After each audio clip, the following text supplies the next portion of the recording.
नमस्ते दोस्तों, मेरे आज के वीडियो का विषय है राष्ट्रपति मौलाना अबुल कलाम आज़ाद। मैं उनके जन्म परिचय के विषय में आपको बताऊंगी।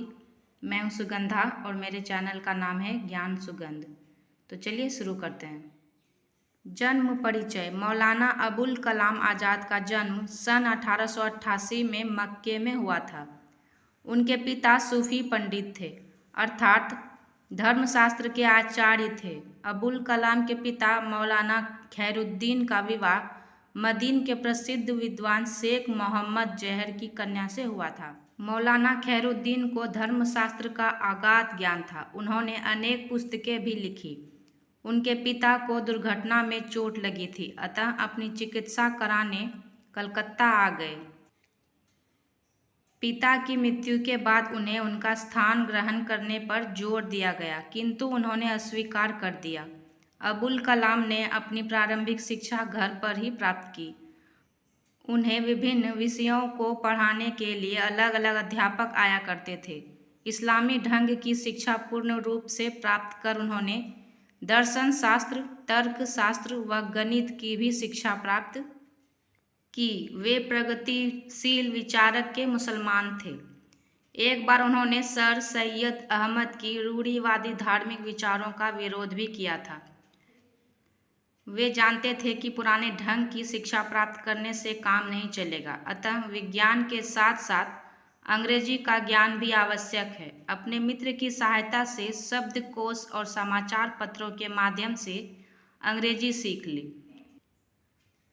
अबुल कलाम के विचारों में एक उदार दृष्टिकोण था, जिससे कुछ लोग प्रभावित हुए और कुछ ने इनका विरोध किया। उनके कार्य। अबुल कलाम देश के सच्चे सपूत थे, अतः 1905 के बंग भंग आंदोलन में वे सक्रिय रूप से कूद पड़े।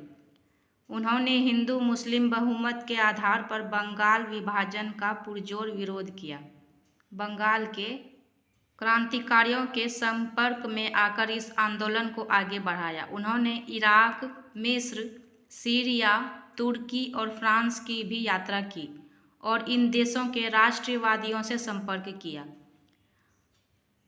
मुसलमानों में राष्ट्रीय विचारधारा का प्रचार करने के लिए उन्होंने 1912 में उर्दू साप्ताहिक पत्रिका अल हिलाल का प्रकाशन किया। इसकी लोकप्रियता ऐसी थी कि सप्ताह में 26,000 प्रतियां बिकने लगी। 1914 में अंग्रेज सरकार ने इसे साम्राज्यवाद विरोधी मानकर जब्त कर लिया।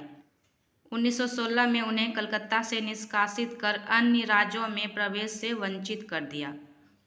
उन्हें 6 माह के लिए बिहार के रांची में नज़रबंद कर दिया गया। 1920 में रिहा होते ही गांधी जी से मिले और असहयोग आंदोलन में पूरी शक्ति से भाग लिया।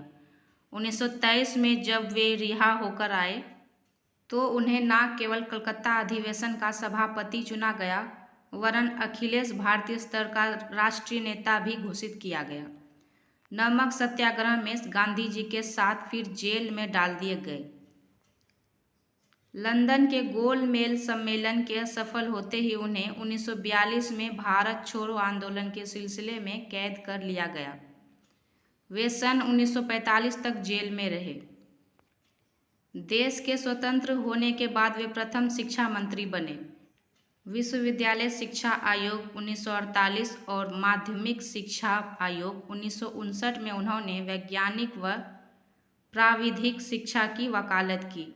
उन्हीं के प्रयत्नों से विश्वविद्यालय अनुदान आयोग की स्थापना हुई। शिक्षा और संस्कृति के क्षेत्र में महत्वपूर्ण योगदान देने के साथ साथ उन्होंने उर्दू भाषा और साहित्य की बड़ी सेवा की। आजीवन कार्य करते हुए 22 फरवरी 1958 को उनकी मृत्यु हो गई। आशा करती हूँ कि मेरा यह वीडियो आपको अच्छा लगा होगा। धन्यवाद।